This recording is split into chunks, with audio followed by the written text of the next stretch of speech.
مع بدء محاكمة الاستئناف تواجه زعيمة اليمين المتطرف الفرنسي مارين لوبان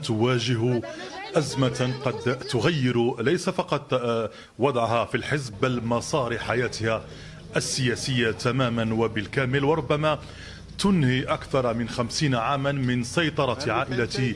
لوبان على اليمين المتطرف في فرنسا وعلى المشهد اليميني أقصى اليمين في فرنسا. المحاكمة المرتقبة تأتي بعد حكم أصدرته محكمة الاستئناف في شهر مارس العام الماضي، يعني العام 2025، ويقضي بمنع وحظر مارين لوبان من الترشح أو تولي أي منصب سياسي لمدة لا تقل عن 5 سنوات إثر إدانتها مع 11 من قادة حزبها، حزب الجبهة الوطنية كما كان يسمى من قبل تغيير الاسم إلى حزب التجمع الوطني الحالي، إدانتهم جميعا باختلاس أموال ذهبت لمساعديهم في الاتحاد الأوروبي والحزب المعروف أنه أصلا مناهض للاتحاد الأوروبي. لوبان وصفت القضية والقرار بالتسييس أو السياسي، فهل من الممكن أن تغير مارين لوبان استراتيجيتها القضائية في حال رفض القضاء الفرنسي طلب الاستئناف الذي تقدمت به، أم أنها ربما ستظل ملتزمة بخططها المستقبلية للترشح للانتخابات الرئاسية الفرنسية المقبلة؟ سؤال يجيبنا عنه جون إيف كامو، الباحث الفرنسي في معهد الدراسات الدولية والاستراتيجية المعروف باسم إيريس في باريس. ليس من الممكن أن تقرر مارين لوبان تغيير استراتيجيتها. ما زلت مقتنعا أنها ترغب في الترشح. لطالما قلت إنها ستوافق بلا شك بعد انتخابات الرئاسة 2027 والانتقال إلى مرحلة أخرى من حياتها وترك جوردان بارديلا يتولى الأمور، لكنها تريد أن تكون هي من يقرر متى تغادر. منذ أن تولت مارين لوبان قيادة اليمين المتطرف وحزب الجبهة الوطنية آنذاك خلفا لوالدها جون ماري لوبان، واصلت عائلة لوبان اللعب على المسرح السياسي الفرنسي بشكل أوسع، حيث أصبحت مارين لوبان شخصية رئيسية، أصبحت شخصية محورية ليس فقط في حزبها الجبهة الوطنية الذي أصبح اسمه لاحقا التجمع الوطني الحالي، بل أيضا حتى في صفوف اليمين المتطرف بشكل عام، ونجحت في تخفيف حدة خطابها تجاه المهاجرين وخففت من تركيزها على الهجرة، بل وصارت معروفة بخطابها الموجه للطبقات المتوسطة، للطبقات الدنيا، ولم تكتفي فقط بالطبقة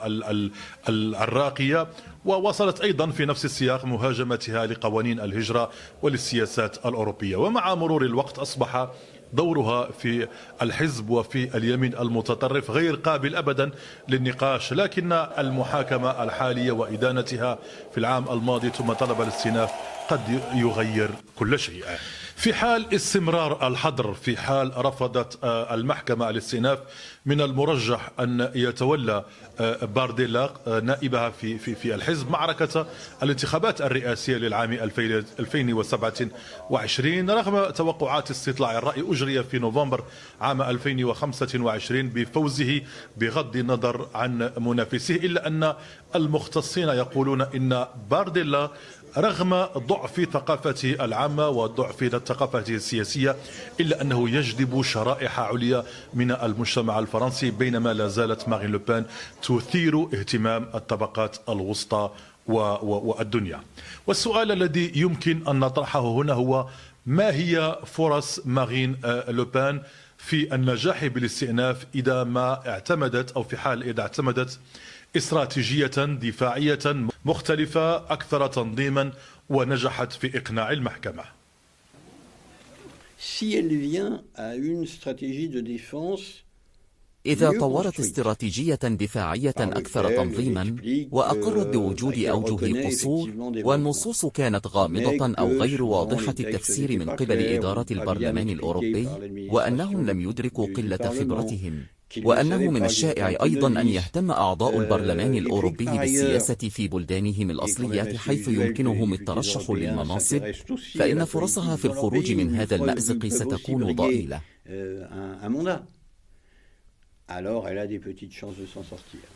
محاكمة مارين لوبان أمام الاستئناف ليست مجرد قضية قانونية، بل هي معركة حاسمة ليس فقط لشخصها كمارين لوبان بل لمستقبل اليمين المتطرف الفرنسي برمته. لمعرفة ما إذا كانت عائلة لوبان، هذه العائلة السياسية الشهيرة في فرنسا، ستظل رمزا من رموز رئيسية للسياسة الفرنسية، أم أنها أخيرا ستترك المشهد لجيل جديد بقيادة بارديلا في اليمين المتطرف؟ الأعين بالطبع ستظل كلها متجهة الآن